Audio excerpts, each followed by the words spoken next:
teman-teman. Selamat datang di video pembelajaran bahasa Indonesia dari kelompok 4B yang beranggotakan. Perkenalkan, saya Anissa Azahra. Perkenalkan, nama saya Resyaulullah Sabunan. Perkenalkan, saya Lili Sustihara. Perkenalkan, nama saya Nadira Salsabila. Perkenalkan, saya Firna Salwa. Dan perkenalkan, saya Damar Rehan Pribadi.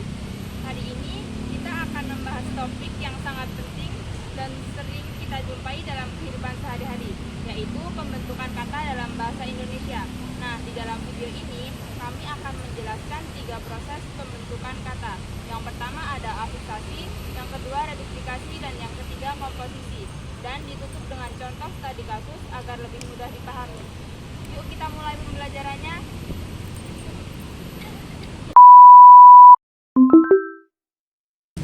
Teman-teman tahu nggak, setiap kata yang kita ucapkan ternyata punya proses pembentukannya sendiri loh teman-teman. Misalnya kata makanan, berlari, sayur-sayuran. Terus juga ada rumah sakit. Semua kata itu tidak muncul begitu saja, melainkan melalui proses yang disebut pembentukan kata.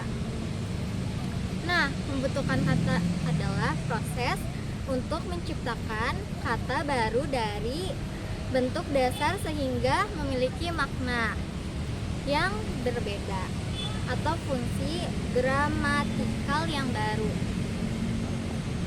Proses ini penting banget loh teman-teman ternyata, karena dari sini bahasa kita jadi kaya dan bervariasi.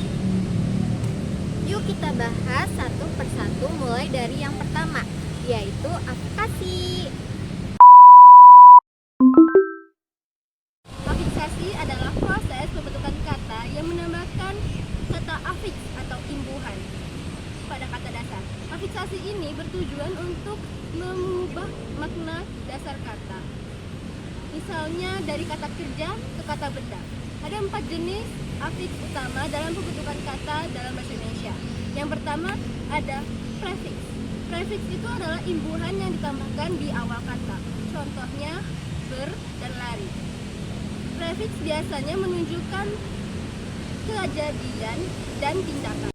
Yang kedua ada sufiks, yaitu imbuhan yang berada di akhir kata. Contohnya mainan, yang berasal dari kata dasar main dan imbuhan an. Sufiks biasanya mengubah kata kerja menjadi kata benda. Yang ketiga ada infiks. Infiks adalah imbuhan yang disisipkan di tengah kata. Contohnya telunjuk yang berasal dari kata dasar tunjuk, gerigi yang berasal dari kata dasar gigi. Dan yang terakhir ada konfiks. Jenis yang keempat. Konfiks itu adalah imbuhan yang berada di awal dan akhir kata. Contohnya keindahan, imbuhan ditambah kata dasar indah ditambah imbuhan an menjadi keindahan. Oke, selanjutnya saya akan menjelaskan tentang reduplikasi atau pengulangan kata. Apa sih reduplikasi itu?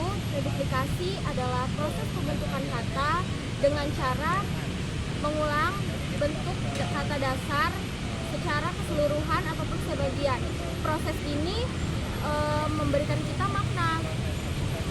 Selain itu juga ada macam-macam reduplikasi. Yang pertama ada reduplikasi penuh. Reduplikasi penuh yaitu pengulangan seluruh kata. Misalkan seperti anak-anak, ibu-ibu, bapak-bapak, buku-buku, dan lain sebagainya. Yang kedua ada reduplikasi sebagian. Reduplikasi sebagian itu ialah pengulangan kata hanya sebagiannya saja, seperti misalkan lelaki dari laki-laki ataupun tetangga dari tangga-tangga.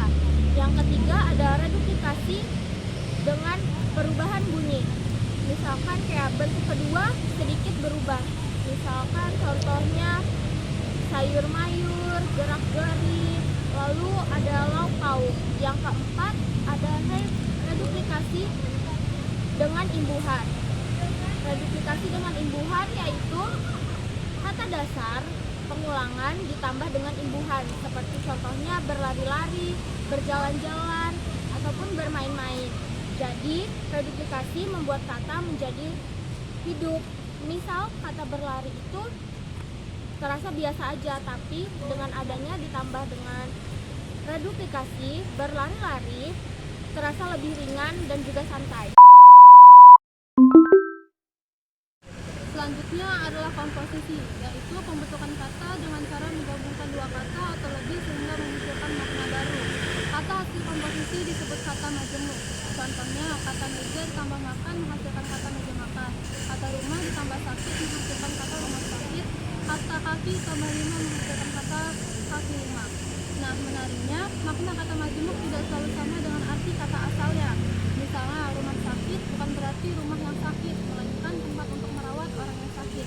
Atau kaki lima bukan berarti benar-benar kaki yang berjumlah 5, melainkan sebutan untuk pedagang di pinggir jalan. Jadi, komposisi ini memperkaya kosakata bahasa Indonesia dengan cara yang kreatif dan kontekstual.